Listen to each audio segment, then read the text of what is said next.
નમસ્કાર, આપ જોઈ રહ્યા છો ઝી 24 કલાક અને આ ડિજિટલ પ્લેટફોર્મ પર આપની સાથે હું જોડાઈ છું. મારું નામ સોનલ છે. વિંડીના માધ્યમથી આજે સમજવાનો પ્રયત્ન કરવો છે કે ક્યાં કેવો વરસાદ પડી શકે છે. આમ તો હવામાન વિભાગ દ્વારા આખું અઠવાડિયું ક્યાંક ધીમી ધારે તો ક્યાંક ધોધમાર વરસાદની આગાહી કરવામાં આવી છે.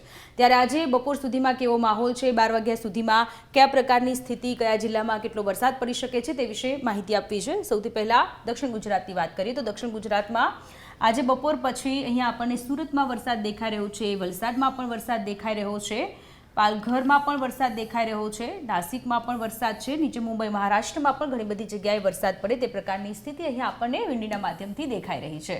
આજે સવારથી ખૂબ ઓછો એવો વરસાદ પડશે, ધીમી ધારનો વરસાદ પડશે, પરંતુ આજે બપોર પછી અનરાધાર વરસાદની આગાહી કરવામાં આવી રહી છે.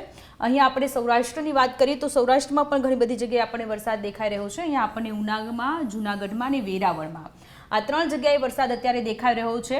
12 વાગ્યા સુધીમાં આ વરસાદ અહીંયા પડી શકે છે. પોરબંદર અને ભાણવડમાં પણ વરસાદ પડે તે પ્રકારની સંભાવનાઓ છે અને દ્વારકા અને સલાયામાં પણ વરસાદ પડે તે પ્રકારની સ્થિતિ અહીંયા આપણને વિંડીના માધ્યમથી અહીંયા આપણને દેખાઈ રહી છે. તો બીજી બાજુ આપણે વાત કરીએ તો આખા દિવસ દરમિયાન આ જે બધો હિસ્સો છે, મોરબી, ચોટીલા, બોટાદ, ભાવનગર, અમરેલી, ગોંડલ, આ બધી જગ્યાએ વરસાદ નથી, ઓછો વરસાદ છે. મધ્ય ગુજરાતની વાત કરીએ તો મધ્ય ગુજરાતમાં અહીંયા આપણને ખૂબ સારો એવો વરસાદ દેખાઈ રહ્યો છે. અહીંયા નડિયાદમાં, ધોળકામાં, અમદાવાદમાં અને વિરમગામમાં આ જગ્યાએ ખૂબ સારો એવો વરસાદ પડે તે પ્રકારની સ્થિતિ છે. તો અહીંયા વડોદરામાં પણ આપણને વરસાદ દેખાઈ રહ્યો છે, બોડેલીમાં પણ વરસાદ દેખાઈ રહ્યો છે. ઉત્તર ગુજરાતમાં પણ ઘણો બધો સારો વરસાદ પડી શકે છે. ગોધરા અને લુણાવાડામાં પણ અહીંયા વરસાદ દેખાઈ રહ્યો છે. તો બીજી બાજુ આપણે દાહોદની વાત કરીએ તો અહીંયા દાહોદમાં પણ આ સિસ્ટમ અહીંયા દેખાઈ રહી છે ને પછી રાજસ્થાનમાં તો ઘણી બધી જગ્યાએ વરસાદ છે જ. ઉત્તર ગુજરાતમાં મહેસાણામાં અહીંયા આપણને વરસાદ દેખાઈ રહ્યો છે. ઉત્તર ગુજરાતમાં અહીંયા થરાદમાં એલર્ટ જેવું દેખાઈ રહ્યું છે.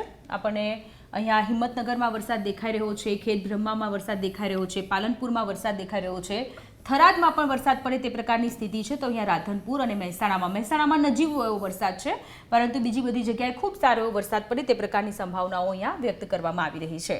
આપણે કચ્છની વાત કરી લઈએ છેલ્લે તો કચ્છમાં એટલો બધો ક્યાંય ભારેથી અતિ ભારે વરસાદ અહીંયા આપણને ક્યાંય દેખાતો નથી, પરંતુ જે રીતની સિસ્ટમ અહીંયા આપણને દેખાઈ રહી છે અહીંયા નલિયામાં, અહીંયા તમે જુઓ નલિયામાં અને ખાવડામાં અહીંયા ખૂબ સારો એવો વરસાદ દેખાઈ રહ્યો છે. તો ગાંધીધામમાં નહિવત વરસાદ પડે તે પ્રકારની સંભાવનાઓ છે. તો આજે બપોર સુધીમાં આ પ્રકારની સ્થિતિ રહેવાની છે, પરંતુ બપોર પછી વિંડીના માધ્યમમાં અમારા સહયોગી પાસેથી એ પણ જાણીશું કે ક્યાં કેટલી સ્થિતિ છે, કારણ કે બપોર પછી ખૂબ સારો એવો વરસાદ પડે તે પ્રકારની સંભાવનાઓ વિંડીના માધ્યમથી લાગી રહી છે. અત્યારે બસ આટલું જ. મને આપશો રજા. નમસ્કાર.